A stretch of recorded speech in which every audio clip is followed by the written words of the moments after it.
Good afternoon, everyone. Welcome to the 53rd International Film Festival of India, Goa. So, for today's interaction, we have the cast and crew of two films. One is The House with No Name. The second film is Ordinary Failures. So, first we'll play the trailer of House with No Name, and then the trailer of Ordinary Failures, and then we'll have interaction. Okay. And sorry for the slight delay. We had to accommodate two more requests. So. And thanks to the cast and crew of Birthday Boy and the other film for waiting. Thank you. Self-defense. So can you please play the trailer?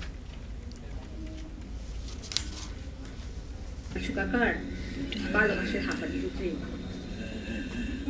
ওজন ছেলে বলুন আপনার স্কুলে 5 লাখ টাকা দিয়ে ঢুকেছে এরকম যদি আর কয়েকদিন চলে তাহলে তো মানুষের প্রাইভেট করাবে। আচ্ছা ওই বেনজিনের কি ব্যবসা?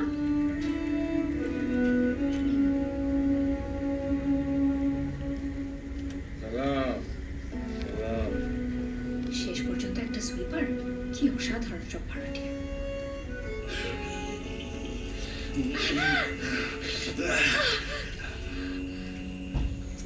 আপনার দিনই বাবার পায়খানা হবে। আমি তো একটা চাইলেই দেখানো বাবার রেজাল্ট তো এখনো শিওর না। আজাদ, তোর বাসায় বলে নায়িকা আছে রে। বয়স তো তুমি কি এই জীবনের জন্য বাড়ি ছেড়েছিলে নাকি বাড়ি সাবে বলে এই জীবন বেছে নিয়েছো?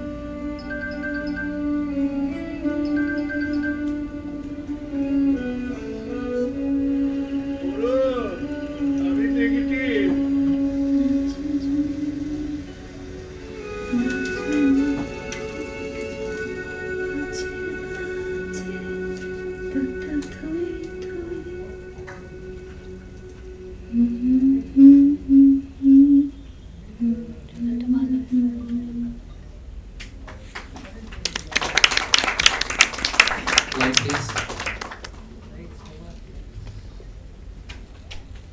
So I'll introduce the guests we have on the decks first. So for the film A House with No Name, it's a Bangladeshi film. We have the producer Abu Shahid Imon. We have the actress Nusrat Faria and the actress Afsana Mimi. And for the film Ordinary Failures, we have the director Christina and the producer Marek Novak. Hi, welcome. So the director of House of with No Name could not come here. The director is Noor Imran.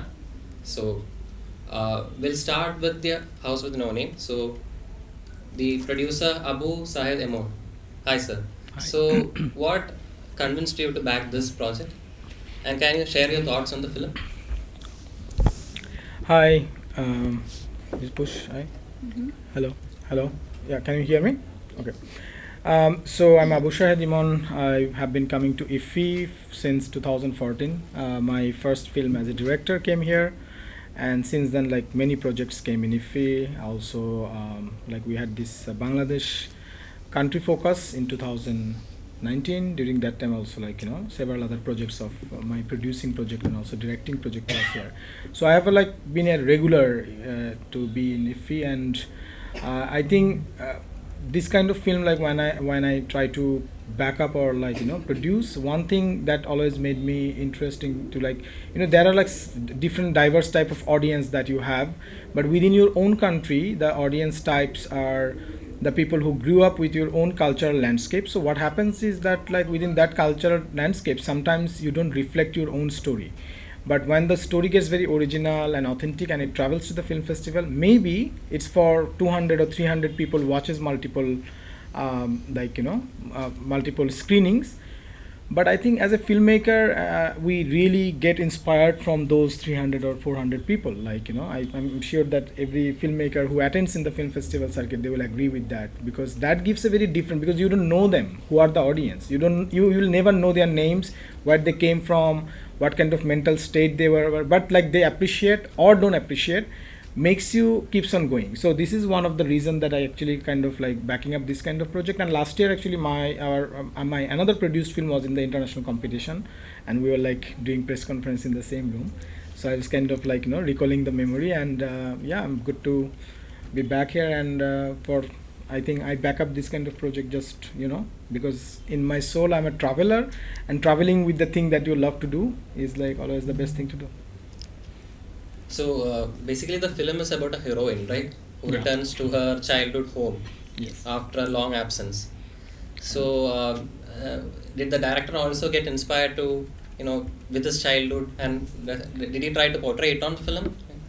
Just briefly that, so this film we shot right in between the COVID lockdown. So we were like all stuck and we were like suffocated. We thought that we will never be able to make film again. Maybe we'll only make online movies. We were like stuck in that situation. So I remember during the COVID time, I was like suddenly become very health conscious. So every night me and my wife used to go to rooftop for like walking, and we kept on walking for 1 hour or 2 hours. And Noor Imran Mitu during that time every day would call me. He knew my walking schedule. He called me and he kept on like telling me this story that like brother, this idea came. I said like, okay. Then I did not notice it for a certain time, but like then one day actually during walking I listened to the entire pitch and I said okay, I'm gonna do this project. And that's how like it started. And then like in between when the COVID lockdown was kind of like then we kind of like onboarded all the actors, and this is I think one of the most ensemble cast that we have actually acquired. Like all the famous actors and actresses from Bangladesh has like really took part. So it's like Noor Imran's honest effort of like showcasing mother-daughter relationship was the core of it. So the mother and daughter is like sitting and I'm in between. So yeah, it just happened very organically. We didn't plan. We just like listened to the pitch and then we managed the finances and then like we shot the film. That's how it happened. Okay.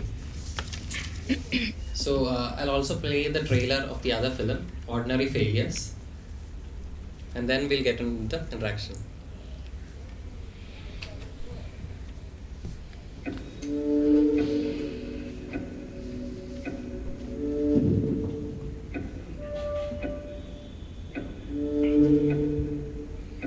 Are you famous in Renata's section? Renata Santoro. Nechtěli byste si vzít Adla? Pro mě taková hračka. Venice Critics Weeks? It was in the Venice Critics Weeks? Jeden se s tím klukem a jeho mámou, všechno si vysvětlíme. Žádný stres. Nebyl jsi se dá trénovat líbání. Už se z někdy líbala? Ne? Ježiši, co to je?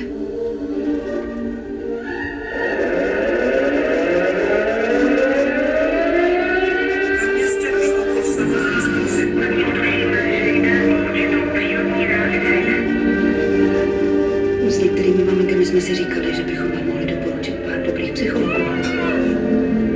Bylo by přece hrozný, kdyby jí tam nepřišel třeba vůbec nikdo.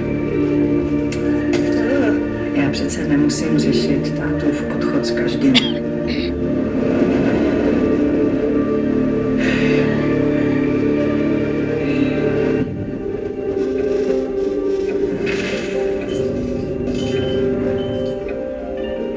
Je to vlastně strašně krásný. To starý končí, co nově ještě neznáme.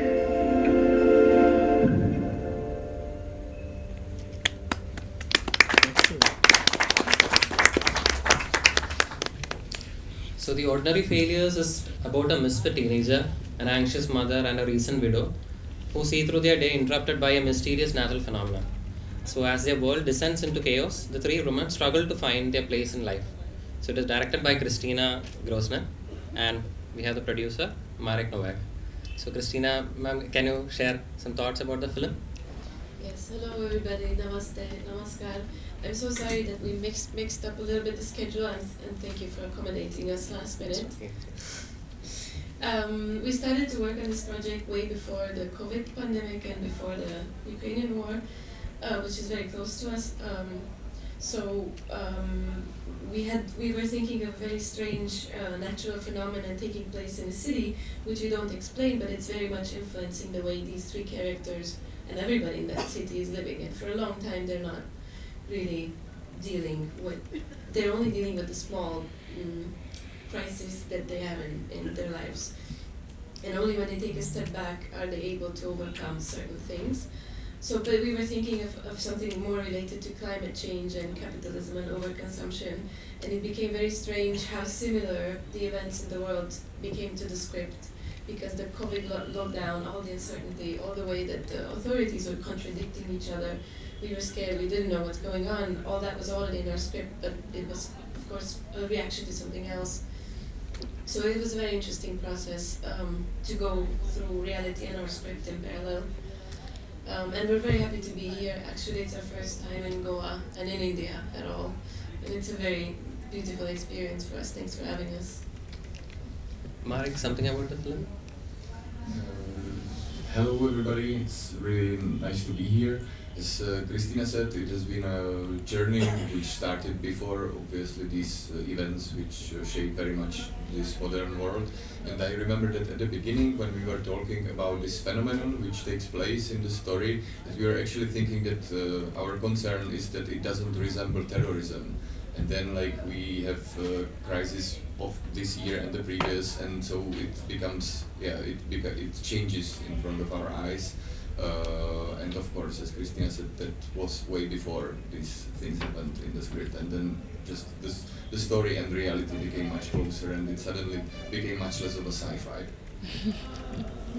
Wow. Interesting. So I'll come back to House with No Name. Nusrat, what convinced you to back this project? How did you prepare for the role? Well, hello. Good evening, everyone.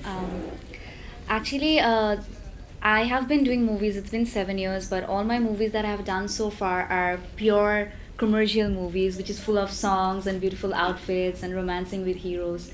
So he came up to me, and it was exactly after COVID, when we had a lot of time spending time with families. Actually, I think during COVID I spent 60 days straight with my parents, because last 5-6 years my work didn't allow me that much to spend time with my parents. So my mom was really happy that I finally see my daughter at home. She's moving around, so I could see the happiness on her face.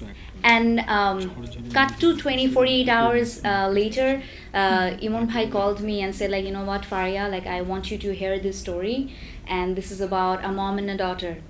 And I said, okay, let's sit and let's listen to the story. So when I heard the story for the first time, when Noor Imran was actually telling me the story, every scene by scene, I was actually seeing me and my mom.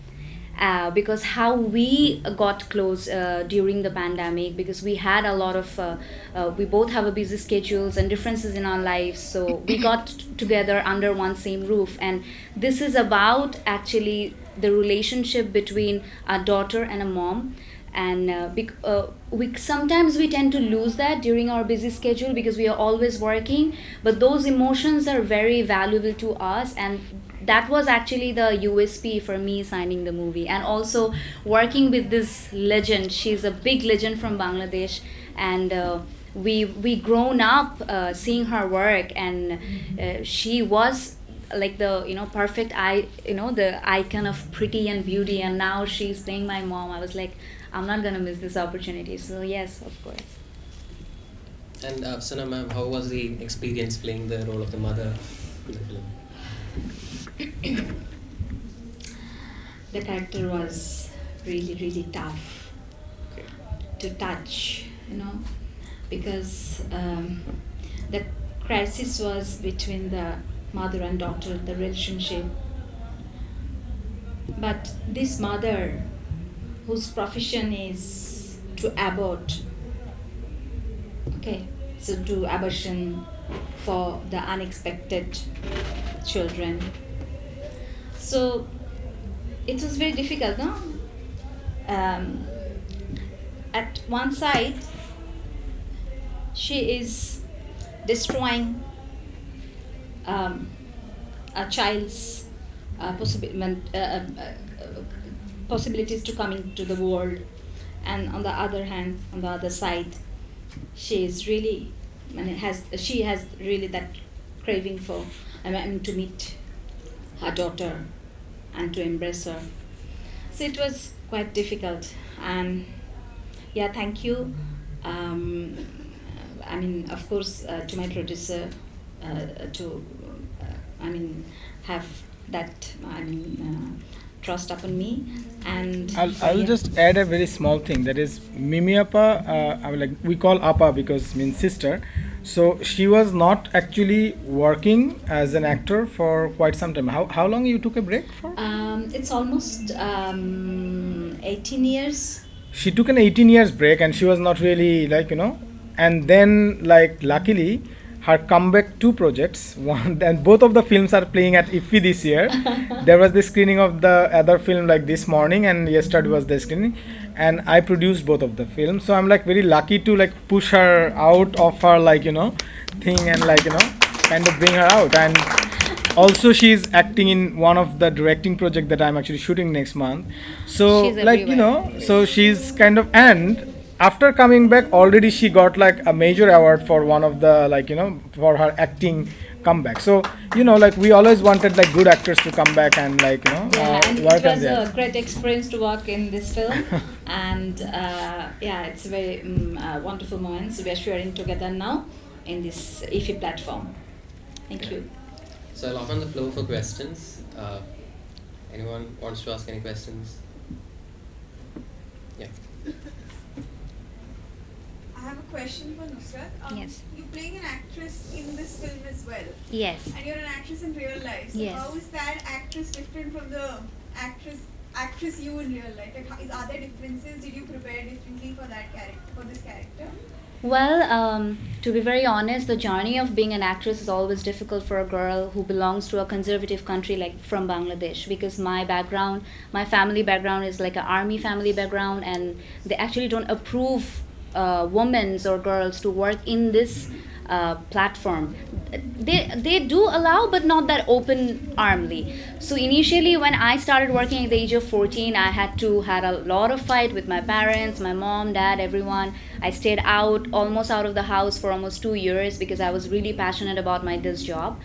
But Bubbly, the character, she also had her own journey in a different way, because being an actress and really working hard towards her passion and surviving in that male dominating industry, which is our film industry, it is kind of tough. So preparation was different for Bubbly and Faria, but the struggle was similar. So it was very easy for me to connect, and it was very comfortable for me because I could relate to all those scenes when producer was trying to do something with her, when she was walking, somebody was saying her pretty, when she threw the attitude, it was like, oh no, she's not that pretty in real life. So I have experienced those in real life, and Bubbly have experienced those in the film. So I would say my preparation was just reminiscing all the struggle and pain that I have gone through last 12 years. I just showed those on the screen. Easy. Very nice. Thank you. Can you give the mic? My question is to Afsana. What are the changes now you notice, because you told there was a huge gap of 18 years. So in that one, from industry change, what all now, of course, with other than technology, whatever, what are the changes you majorly noticed, and now you are comfortable with what are these changes? How do you feel between earlier and now? Yeah. I'm very, very comfortable because more young talents are coming with new concepts, new stories, and new thoughts, their own way of directions. So it's really amazing to work with them. So I did 2 films because I met him as a producer 18 years back. I didn't meet someone like I didn't meet someone like him. So after that, the story I found both in my films, the Pappunna and Patalghar, I mean the House of No Names and the Vice and Virtues. So the story was nice, the direction, the way of their thought process, everything was very comfortable for an actor. Because being an actor, I always find the opportunity to get a nice character in a good story and a very good team, accommodative team. So I got everything, and I didn't feel any uncomfortable. I mean, experience. I didn't go through any uncomfortable experiences. So I took everything, and actually I've got everything very nicely, and I enjoyed a lot. And after seeing those films, they are continuously inspiring me. Don't take any break. From the work, yes. We want you to work more. Yeah, don't take break again. Please keep continuing. So that gives me more inspirations, and I'm very happy. Yeah, just to add on, for all the three ladies in the panel, Yeah. I mean, including as a filmmaker, because we lot of heard when there is a woman, especially like Season View, earlier times when it was only a cinema, we did not had much writers for women specific other things. Now with the coming of OTT other things, there was more scope given to women characters or women centric films. So Yeah. I want on this from all the three views on this one. How is today, and with Bangladesh scenario also, and from your perspective. Yeah, thank you. Yeah, there are more male-dominated characters previously. I think Christina has a Christina good should start, I think. The man pushed the button. It's like this. So I come from Hungary. This film was shot in Czech Republic with Czech crew. But the situation is very similar. We're two very close countries. The situation is improving. People want to hear, with such questions, people want to hear that, oh, it's so much better. It's very difficult.